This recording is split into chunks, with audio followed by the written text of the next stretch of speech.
నేను ఎప్పుడు ఏ కార్యక్రమానికి వెళ్ళినా సరే ఛాతీ ముందుకు పెట్టి అలా అలా ఉండేవాడిని.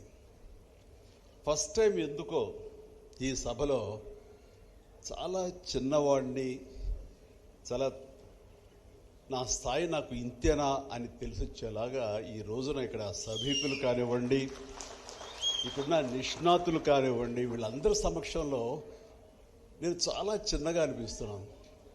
బట్ ఇలాంటి సభలో పాలు పంచుకోవడం అనేది నిజంగా ఒక గొప్ప అవకాశంగా నేను భావిస్తాను. చాలా ఆత్మీయంగా జరుగుతుంది.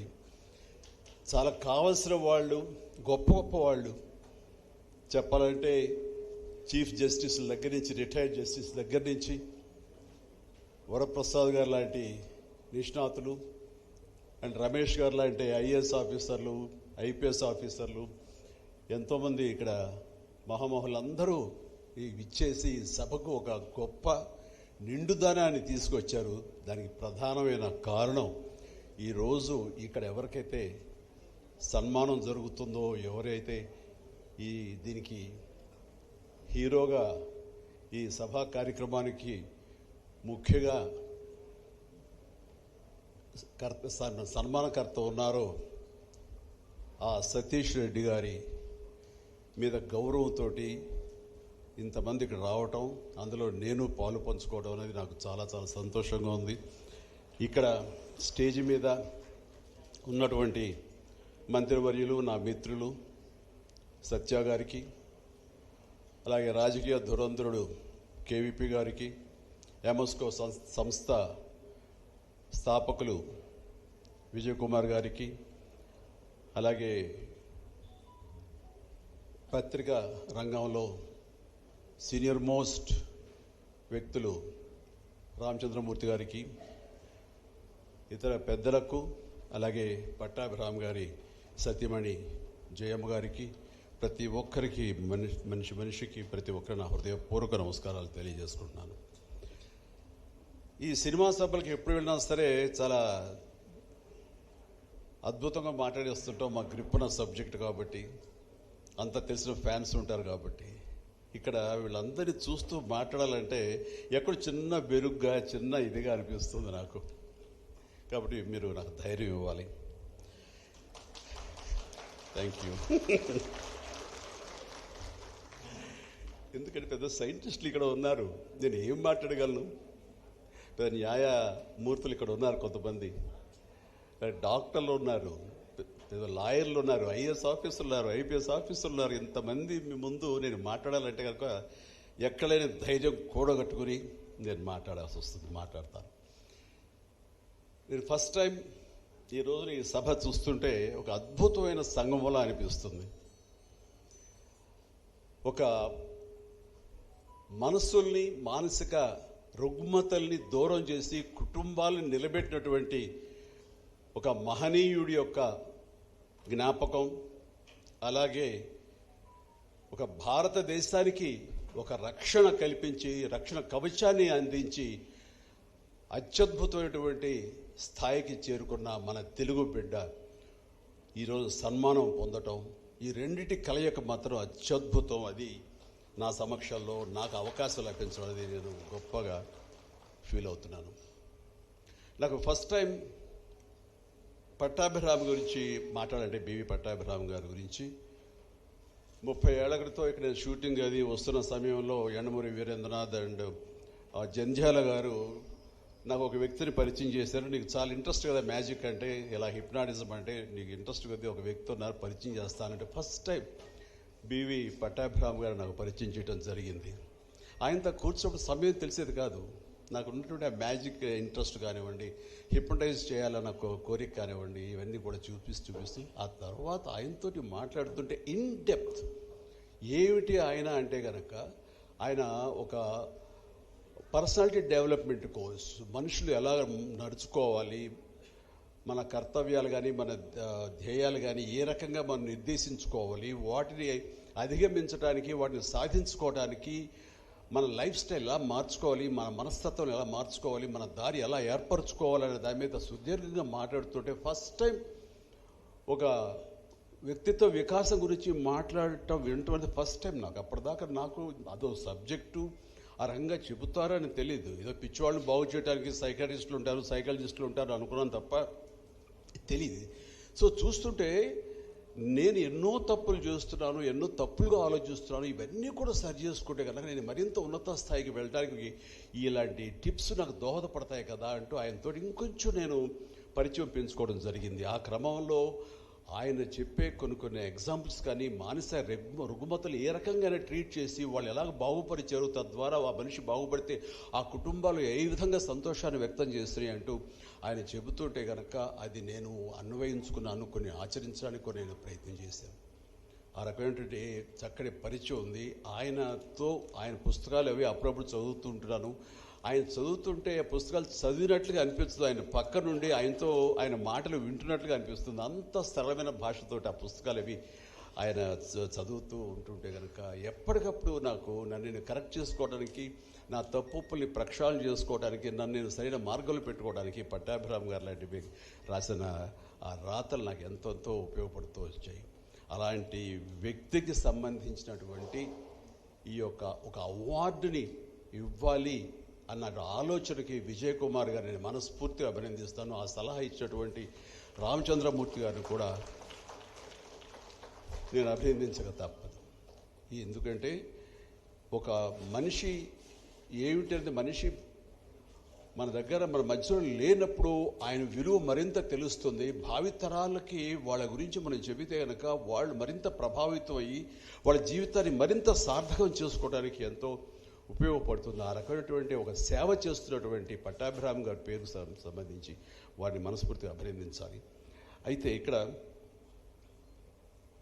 సతీష్ రెడ్డి గారు మిత్రులు, ఆయన చాలా సామాన్యంగా ఉంటారు. ఆయన గొప్పతనం ఆయనకి తెలియదు అనిపిస్తుంటుంది. ఆయనతో సంభాషిస్తున్నా, ఆయనతో కూర్చుంటున్నా సరే ఒక గొప్ప వ్యక్తి. ఎందుకంటే గ్రేట్నెస్ లైస్ ఇన్ సింప్లిసిటీ అంటారు. దానికి ప్రత్యక్ష నిదర్శనం సతీష్ రెడ్డి గారు. దాదాపు 2018లో అనుకుంటా ఒక రవీంద్ర భారతిలో ఒక ఫంక్షన్ జరుగుతుండగా నేను నా పక్కనేమో వెంకయ్యనాయుడు గారు ఉన్నారు. మాట్లాడుతున్న సమయంలో ఆయన సడన్గా ఏదో ఫోన్ వస్తేను ఎవరో పిలిస్తే చెవులు ఏదో చెప్తే గబుకుని పక్కకి వెళ్ళారు, మళ్ళీ వచ్చారు. నేను చూసి చాలా హ్యాపీగా కనిపించారు. ఆయన ఏంటంటే అంత సంతోషంగా ఉన్నారని. ఏమి లేదు, మన నెల్లూరు వాస్తవ్యుడు మన కుర్రోడు డిఆర్డిఓకి చైర్మన్ అయ్యాడే, చాలా సంతోషంగా ఉంది అన్నారు. చాలా ఆశ్చర్యం. అప్పుడే ఫస్ట్ టైం నేను సతీష్ రెడ్డి గారి గురించి వింటాం. అది ఆయన పైగా మన ఊరే అని, మన నెల్లూరుని ఎందుకన్నారంటే మాది సగం నెల్లూరు కాబట్టి అమ్మది. నాకు చాలా సంతోషం అనిపిస్తుంది. అవునండి అని. అప్పటి నుంచి సతీష్ రెడ్డి గారు కానీ ఆయన ఏంటి, ఏ రకమైన ఏ రేంజ్ శాస్త్రవేత్త, ఆయన ఇంత స్థాయికి చిన్న వయసులోనే ఈ స్థాయికి రావడానికి ఏమీ దోహదపడి అనడానికి నేను ఆయన అబ్జర్వ్ చేస్తూ ఆయన తెలుసుకుంటూ ఉంటే కనుక నాకు మిసైల్ మ్యాన్ అబ్దుల్ కలాం గారితో నాకు వ్యక్తిగతంగా పరిచయం ఉంది. ఆ తర్వాత అంతటి సామర్థ్యం ఉన్నటువంటి ఆ రకమైన నేపథ్యంలో ఈ రోజున మనం గర్వించే వ్యక్తి ఎవరైనా ఉన్నారంటే అది సతీష్ రెడ్డి గారు అంటారు. ఎలాంటి సందేహం లేదు. చాలా సాదాసీదా రైతు కుటుంబంలో పుట్టి ఒక పల్లెటూరులో జన్మించి 6వ తరగతి వరకు ఎలక్ట్రిక్ లైట్ ఏంటో తెలియకుండా గుడ్డి దీపాలు పెట్టుకుని అక్కడ చదువుకుంటూ, అక్కడ ఏమాత్రం ఎడ్యుకేషన్ సంబంధించి సాదాసీదా చదువులే మనకి. అలాంటి చదువుతూ మన జీవితం ఇంతేలే, ఇక్కడే ఉండిపోవాలి, ఇలాగే సాగిపోవాలి అనే ఒక దీని పరిస్థితిలో కాకుండా వాళ్ళ అమ్మగారి కోరికను బాగా చదువుకోవాలి నాన్న, నువ్వు బాగా పైకి రావాలి అన్న అమ్మ కోరికని ప్రభావం దానితో బలంగా లోపల నాటుకుని ఏమైనా సరే నేను సాధించాలి, నాకంటే ఒక ఇది ఏర్పరచుకోవాలి అనే దాని మీద ఆయన అంచెలంచెలు చదువుకుంటూ చదువే ధ్యేయంగా అలా ముందుకు వెళుతూ, ఆ తర్వాత ఆయనకి ఇంట్రెస్ట్ అయినటువంటి ఈ ఫీల్డ్లో ఆయన ఎన్నుకుని అందులో పైకి ఎలా ఎదగాలి అనే దాని మీద ప్రతి వచ్చిన అవకాశాన్ని దొరకబుచ్చుకుని ఆయన ముందుకు వెళ్ళిన విధానం చూస్తుంటే ఇదిగో ఈ రోజున మన రాష్ట్రానికే కాదు, మన తెలుగు వాళ్ళకే కాదు, మన దేశానికి కూడా ఆయన తలమానికంగా ఉండి మన దేశానికి ఒక రక్షణ కవచంలాగా ఏర్పరిచే దిశగా ఆయన వెళ్ళారంటే కనుక అది అత్యద్భుతం. అది మనం గుర్తించడం కాదు, అంతర్జాతీయ స్థాయిలో బ్రిటన్ గవర్నమెంట్ వాళ్ళు కూడా society of British society of aeronautical సొసైటీలో ఆయనకి ఫెలోషిప్ ఇచ్చారన్న, అలాగే అమెరికన్ ఏరోనాటిక్స్ అండ్ ఆస్ట్రోనాటిక్స్ సంబంధించిన గొప్ప అవార్డు వాళ్ళు ఇచ్చారన్న సరే, అది నిజమైనటువంటి కీర్తి, నిజమైనటువంటి ఖ్యాతి.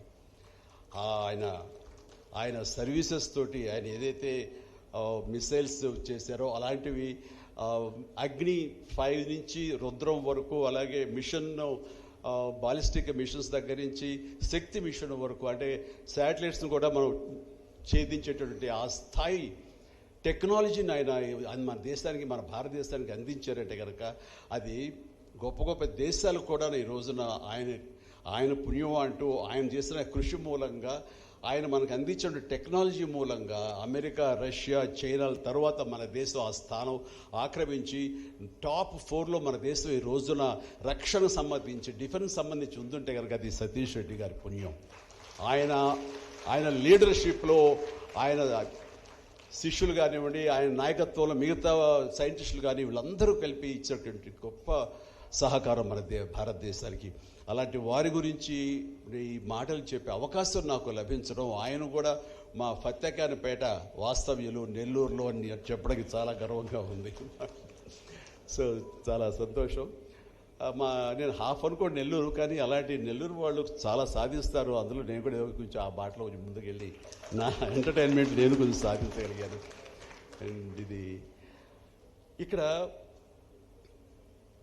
పట్టాభిరామ్ గారు ఎప్పుడు 5D అంటారు.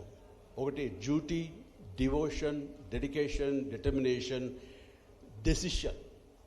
ఈ 5Ds ఎవరైతే ఫాలో అవుతారో, ఎవరైతే దీన్ని అన్వయించుకుంటారో వాళ్ళు డెఫినెట్గా జీవితంలో అభివృద్ధి సాధిస్తారు, అత్యున్నతమైన స్థాయికి వెళతారంటే అలాంటి సందేహం లేదు చెబుతుండేవారు.